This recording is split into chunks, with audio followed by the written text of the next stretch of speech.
Welcome to the AEN Stories channel. I was 46 when the nurse asked me to hold the rail while my wife tried to breathe. Carla was 38 and looked 20 years older under the fluorescent lights, skin the color of old paper, hair stuck to her forehead, lips cracked. Our son, Noah, stood with his back to the wall like he was waiting out a storm. He's 15. He shouldn't know what naloxone is or the way a monitor chirps when a heart remembers its job. People talk about breaking points like they're one thing, a snap you can circle on a calendar. In my house it was a slow bend.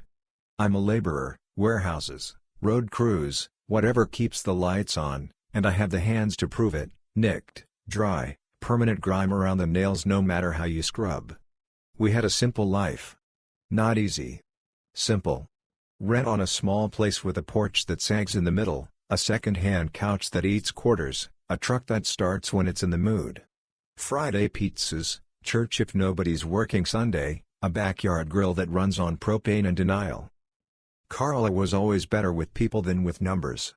She could talk to anyone, cashiers, neighbors, the guy fixing the soda machine, like they were already forgiven for whatever they hadn't done yet. She worked the front desk at a dental office until the dentist sold to a chain and they restructured her out. The word sounds clean, like a closet after you throw everything onto the bed. In our kitchen, it sounded like a cracked plate clattering into the sink. We tried to make a plan. I picked up Saturday shifts. I added an overnight at the warehouse when they needed bodies. Carla said she'd look for something flexible, just for now. For a while, the house held. Noah's cross-country meets, spaghetti on Thursdays because the jar sauce goes on sale midweek, the three of us sharing a blanket to watch a superhero movie where the bad choices come in capes and the fixes take 2 hours. Then the letters started stacking on the counter, late, past due, final notice printed in red the size of a shout. Carla called it noise and stacked a plant on top like the plant could do math. She started going out with friends, new ones I didn't know. "You'd like them," she said the first time, curling her hair in the mirror with a borrowed iron. "They're builders." "Builders of what?" I asked, wiping my hands on a towel that used to be white. "Possibility," she said, with a grin I hadn't seen since high school. The friends were older men in expensive casual clothes and women who said I don't do shame like a challenge. They met at bars with dim lighting at hours when good things don't usually happen. I don't want to pretend I didn't see the signs. I did. I just put them in the same drawer as the broken can opener and told myself I'd fix them when I had a full Saturday. It started with partying, drinks that lasted until the next day, Uber receipts we couldn't afford, glitter on the bathroom rug like confetti after a parade we didn't attend. I'd ask, "How was it?" and she'd wave it off. "Networking," she'd say. "Opportunities." Then came the pills with names that sound like vitamins, and the powders, and the glass things that look like science experiments. "Everyone's microdosing," she said, like it was a trend piece. "It's safer than being boring." Noah watched all of it from the corner of the room, because teenagers know when to hug the wall. He'd look at me like I'm the principal and he's begging me not to call his parents. I kept saying mom's figuring some stuff out like that sentence could be a bridge over a river that's already taken the road. When the money went from tight to imaginary, I picked up a third job, floor cleaning in a strip of stores that sell everything you don't need and one thing you do. I learned you can nap anywhere if you have a hoodie and a prayer. Carla started coming home with new clothes and the kind of shoes that belong on a different planet. "A friend had extras," she'd say, avoiding my eyes. I'm not proud of how long it took me to understand the other part, how the rent for her nights wasn't only paid in dollars. When I asked where she got the cash to cover the food she suddenly brought home, she didn't lie. She just tilted her head like the question itself was rude. "It's not like that," she said, and I realized how few words it takes to make a room cold. By then, she was gone more nights than not, and when she was home, we were two strangers trying to share a kitchen, me moving like I work in a shop, tools and tasks, and Carla using the microwave, then forgetting to eat. Noah and I got good at small meals that make a boy feel full: eggs on toast, peanut butter and banana, bulk rice that comes in a sack with a handle. He stopped asking me when she'd be back. He started setting his own alarm. The call came on a Wednesday. I was half late to the yard. It was a number I didn't recognize. "Is this Mr. Dawson?" A voice asked, professional in the way that makes you sit down whether you meant to or not. Yes, I said. This is County General. We have Carla in the emergency department. What happened? My voice had a crack in it I recognized from men I've lifted out of dump beds when they misjudged a load. Overdose, she said, and softened it with, she's stable. You should come. I drove on fumes and a kind of focus that makes roads shorter. Noah was at school. I texted him, something happened with Mom. She's okay. Come to the hospital after last period. I'll meet you out front. I shouldn't have texted it that way. He saw through it like I'd used a clear bag for a secret. In the ER, they put us in a room with a curtain that tried to be a wall. Carla was small under a sheet. Her hair stuck to her temple. There was a rubber band around her wrist with her name in block letters and a machine that hiccuped when it was bored. I took her hand, careful of the tape. It was cold and dry and somehow both a stranger's and the same palm I'd held at a fair when Noah was 5 and wanted to ride the dangerous rides. A doctor came in with eyes like he'd seen this scene enough times to know the right words matter. We reversed it quickly, he said. She's out of the woods for now. We'll monitor, then talk next steps. What are the steps? I asked. Detox, ideally, he said. Inpatient if possible. Outpatient if we can't place. Social work will help. Can we put her somewhere safe tonight? I asked, because hope is a reflex. For tonight, she's safe here, he said. After that, it's a plan. And buy lockbooks if there are any meds at home. Keep Narcan in the house. I'll write a script. Noah arrived with his backpack slung on one shoulder like he'd forgotten which side carries weight. He looked at his mother. He did not look away fast enough to unsee what he'd seen. Is she? He asked, not finishing because kids learn early how to keep the worst words from escaping. She's okay for now, I said. They helped her. She'll wake up soon. He kept his back against the wall like the paint could hold him up. I've never seen her like this, he said. Even when she was drunk that time at Christmas. This is worse. I nodded because arguing with a fact makes it louder. Carla woke up later the way people wake under heavy water, blinking like her eyelids had to be taut. She saw Noah first. Her mouth trembled. Baby, she said, and reached for him. He didn't move. He cried the way older kids cry, quiet at first, then a silent shaking that starts in the shoulders. I put my hand on the bed rail and held on because it felt like the only thing between us and a fall. I'm sorry, Carla said, and the words weren't fancy but they were heavy. Mom, Noah said. Don't die. I'm trying not to, she said, a small, cracked attempt at a laugh that hurt more than the tears. The next days felt like a logistics problem with emotions stapled to it. Social workers. Intake coordinators. Phone calls that began with, "We're full," and ended with, "Call back tomorrow." I learned the names of programs and the difference between wanting and qualifying. A woman named Deirdre looked me in the eye and said, "If you can keep her in the building for 24 hours after discharge, I can get her a bed," and I believed her like I believe my foreman when he says the load will hold. We got the bed. A detox swing with tile floors and small windows and nurses who joke in soft voices. Carla cried when they took her phone. She cried when she woke up at 2 a.m. And no one was there but a stranger doing rounds. She called me on a hallway landline the next morning and said, "I hate everyone here." "I know," I said. "Hate them and stay." For 2 weeks she was in inpatient, then stepped down to a day program with groups and counselors and coffee that tastes like punishment. She did okay until she didn't. It's a path, they say, not a line. There was a fight on a Tuesday about whether she had to turn in a test. There was a Wednesday she came home with her jaw tight and her eyes too bright. "They talk like it's magic," she said. "Like saying it makes it easier." I wanted to explain how the hardest parts of my job are the parts I do without feeling like being brave. Instead I said, "I made chili," because sometimes you choose the smaller sentence that keeps you together. The thing about recovery is that it changes the math in a house. Schedules get negotiated. Car rides to therapy trump track meets unless you find a neighbor. Noah never said the words, but he learned to take the bus without bothering me, to do his homework at the kitchen table without asking me if I had time to check it. He drew his own boundary too, and that's the part that still breaks me, even as I'm proud of him for drawing it. It came to a head 3 months later, sitting on the porch in air that smelled like cut grass and exhaust. Carla had made 3 months clean. She had a chip in her pocket and a sponsor who texted her son emojis at 5 in the morning. She wanted to try parenting again the way you want to try running on a leg that's still attached but tender.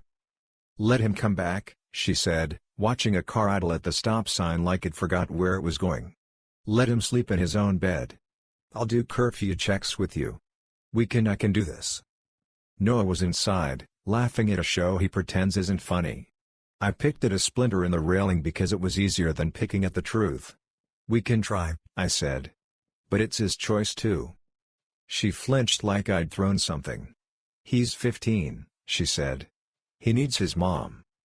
"He needs safety," I said, and saw how much of that sentence was an accusation and how much was a fact. We ended up in court because that's where you go when you can't agree at home.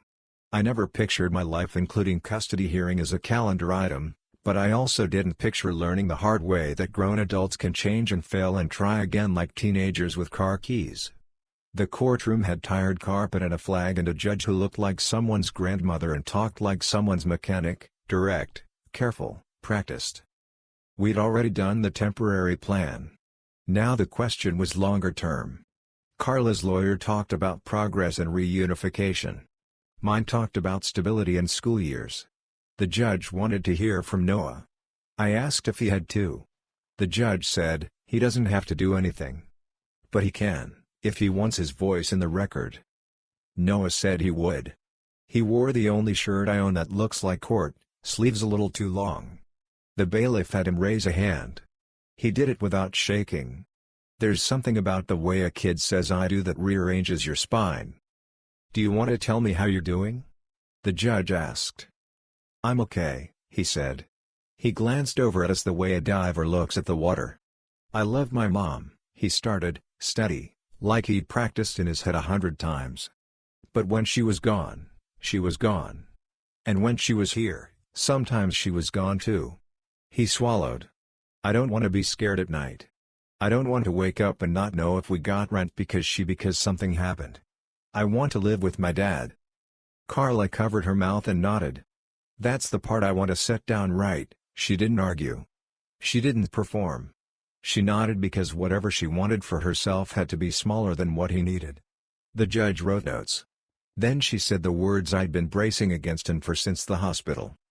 "I'm granting primary physical custody to Mr. Dawson," she said. "We'll set a visitation schedule for Ms. Hernandez that's frequent and flexible within the safety plan. I expect you both to honor your child's relationship with the other parent. I am also ordering continued treatment and random testing as part of the visitation conditions." Her gavel sounded more like a tap than a bang. The sound of a grown-up closing a door gently so it doesn't wake the house. Leaving the courthouse felt like leaving a church after a funeral. The sun was too bright for what we'd done. Carla hugged Noah and he let her, leaning in like he remembered the way. She put her face in his hair and said, "I love you," and he said, "I know," and I thought of all the times I'd rolled my eyes at that line in movies and how it can feel like a life preserver in a parking lot. Life after a judge is a checklist. We taped the schedule to the fridge. Tuesdays with Mom after therapy and before 10. Alternating weekends, as long as she checks in and checks clean. Holidays we don't fight over because we'd rather split them than make them bitter. The caseworker texts before coming by. The cat, because there's always a cat, favors whoever feeds her first. At home, me and Noah got good at ordinary. That's the thing nobody tells you, how beautiful ordinary can be after months of chaotic. Alarm at 6, eggs if we have them, toast if we don't, oatmeal always. He catches the bus or I drive him when I'm not on the early shift. I leave a note on the counter, meatloaf, 375 for 40 because a note on the counter can be a hug. He runs, he reads, he pretends not to like the music I grew up on and then asks me to turn it up when he thinks I'm not paying attention. We fix the porch rail together on Saturdays. He knows where the stud finder lives now. He knows how to thread a screw without stripping it. He knows, and this is the one that wrecks me, That he can call me from anywhere and say, "Can you come?" And I will come, even if it means a write-up at work and a smaller check. Carla keeps climbing. 90 days. 120.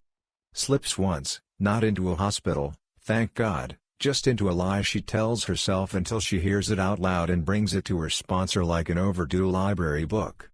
She gets a job answering phones at a clinic that pays too little and matters a lot. She sends me a text sometimes that just says, "Still here," and I send back the thumbs up that looks like nothing and means everything. Sundays when it's her time, we meet at the park first. It's the rule we made so no handoff happens at a front door.